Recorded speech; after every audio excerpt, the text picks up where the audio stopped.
Now, today we've had some fresh and rather damning revelations come to the fore about the National Parks and Wildlife Service's rangers in New South Wales. These are the guys and girls who perform quite often hazard reduction burns. The New South Wales Public Sector Union reckons the number of fire-trained rangers employed by the agency has been slashed by 35% since the coalition came to power in 2011. Now, the New South Wales Minister concerned, Matt Kean, has lashed out at these reports, saying he won't allow these rangers to be used as scapegoats for the current fire crisis. Matt Kean, the New South Wales Environment Minister, joins us from Parliament House in Sydney. Matt Kean, thank you very much for your time.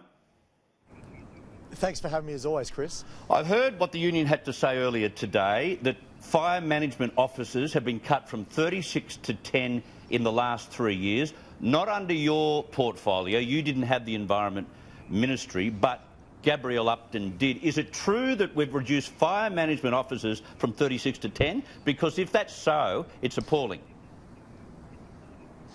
Well, Chris, the first thing I want to say is today's not the day to be scoring cheap political points from the unions or for anyone else for that matter. We're not out of the woods yet here in New South Wales. There's still a number of fires raging across this state, and I just want to put on the record my gratitude for those on the front line, whether they be our volunteers or our hard-working National Parks and Wildlife staff who are out there defending property and people on the front line. So there'll be plenty of time for a review of what we could do better after these fires are over, but right now our focus should be keeping people safe. That said, Chris, what I do want to put on the record is that the number of firefighters in the National Parks and Wildlife Service has actually increased in the decade that this government has been in office. When we came to power in 2011, there were 1,050 firefighters, accredited firefighters in the National Parks and Wildlife Service. Today, there are over 1,226 firefighters. So as a result of our reforms, there are now more people on the front line with accredited firefighting capabilities to be able to help us in these times. But less fire management officers. Well, let's just not forget, Chris. Let's focus on those capable of actually fighting fires. We've increased the number of people that are able to fight fires and help us in these time of needs by over 176.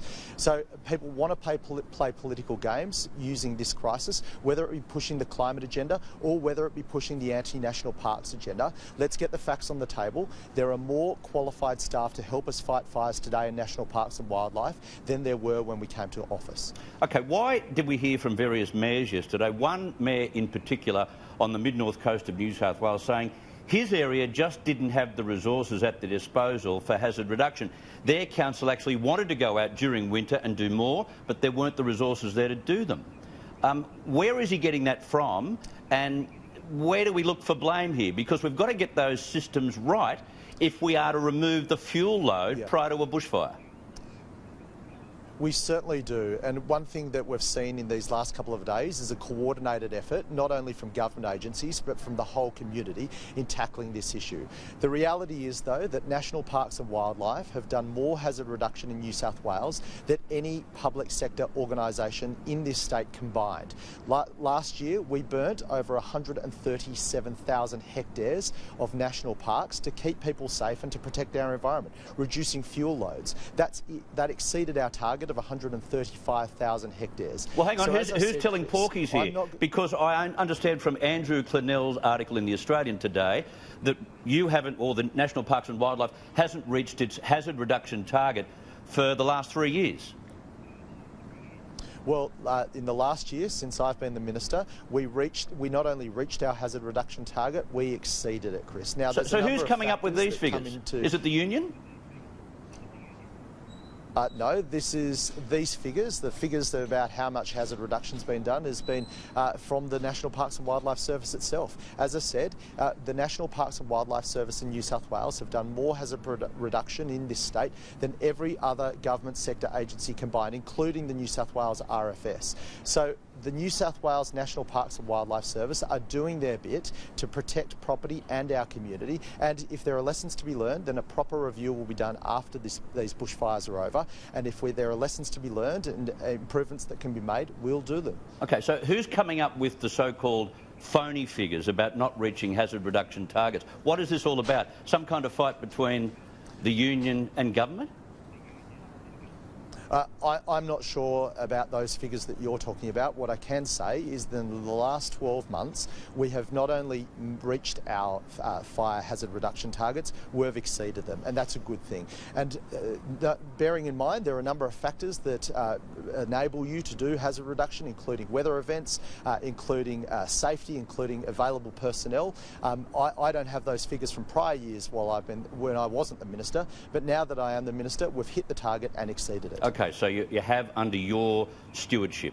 Can I ask this? Is it true that we only get around about 22 days a year some years to do hazard reduction? It's almost a waste of time when you've only got 22 days a year. Well, there are a number of factors that determine whether or not we can do hazard reduction. As I said, they do vary. I mean, we are in the hands of the gods when it comes to doing this work. It is important work. We have targets that we have to hit, that we try to hit. I want to make sure that we do hit them and exceed them. It's not only about protecting the community and property, it's also about doing the right thing by our natural environment. So we've got a great team. They're out there on the front line at the moment, working off parks to protect the community. And I just want to say thank you very much for all that they're doing and all that they continue to do for our community. One quick one before we get you back into Parliament. Barnaby Joyce is saying that bureaucracy still gets in the way and permits for hazard reduction are often refused by local councils, etc. Do you see that still as a problem out there? Chris, as I said, we're not out of the woods yet. Today is about focusing on keeping people safe across New South Wales, whether they be our firefighters or whether they be our communities in harm's way. There'll be plenty of time to point the finger of blame and play politics once this is done.